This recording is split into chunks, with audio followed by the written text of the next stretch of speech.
Hello and welcome to Baggies View. I'm Paul Bradley and I'm joined by Chris Lepkowski. Hi Chris. Hi. Well, today on Baggies View we're going to take a look at the signing of Scott Allen and also some of the rumours of transfers both in and out of West Brom that have been going around. First of all, let's start off with Scott Allen from Dundee United. What's the latest on him and what's he going to bring to West Brom?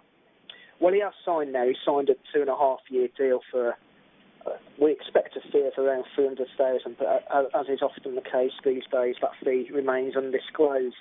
Roy Hodgson spoke about him last week, described him as the most exciting talent to come out of Scotland in recent years. He can play central midfield, he can play wide midfield. Although I have to say that's not necessarily as a winger, but more as a creator on the right rather than somebody who hugs the touchline, if you like. In terms of what he'll bring, I'm not quite sure we'll see him against Norwich this weekend. Speaking to Keith Downing yesterday, he gave the impression that it's a little bit too early for him. He's only started training, so. But he comes with a very good CV, a great pedigree. Both Rangers and Celtic tried to bring him, take him there. So Albion seem to have stolen a march in that respect, and we'll wait and see. Okay, and then obviously a month ago when Roy Hodgson said they wanted some money and some backing off the board so he could bring in some players, that's obviously led to maybe a little bit more speculation about West Brom in the transfer window than maybe usual. What sort of rumours are flying around at the moment? Which ones can you say yay or nay on at the moment? Well, it's important to note that this time of year there's a lot of speculation that's leaked out by agents. The telltale signs will always come when more than one club of a similar status is linked to one player. That's a fairly clear sign that an agent is at work. In terms of Albion, Dan Ashworth went out to watch Christian Rodriguez last weekend for Porto. I believe he was subbed actually. He's a winger. He's at the end of his contract, or rather his contract ends at the end of this season. And I mean, Albion, I think, would quite like to take him on loan, but there's a feeling in Portugal, just from speaking to people over there, that Porto would prefer to sell him now at this stage while they can still get some money for him. Whether Albion is a feasible option, and indeed whether Albion pursue him, remains to be seen, but he's on fairly hefty wages over there. He wouldn't cost an awful lot to take at this stage of his contract, so a transfer fee wouldn't be massive.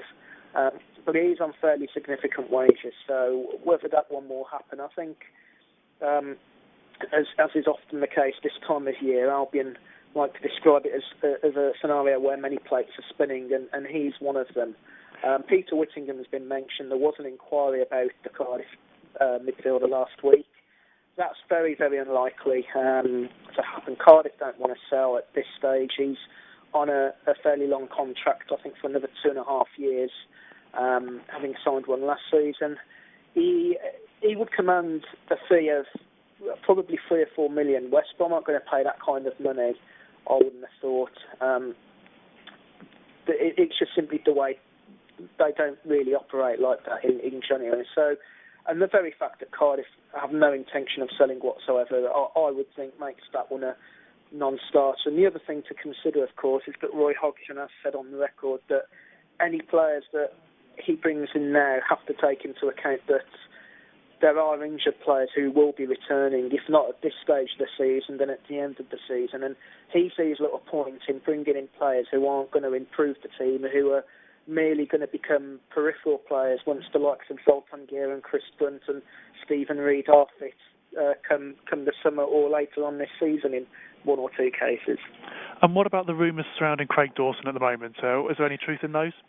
Well, again, this was a generated rumour from an agent who claims that Albion are willing to release him on loan to Leicester. That isn't the case.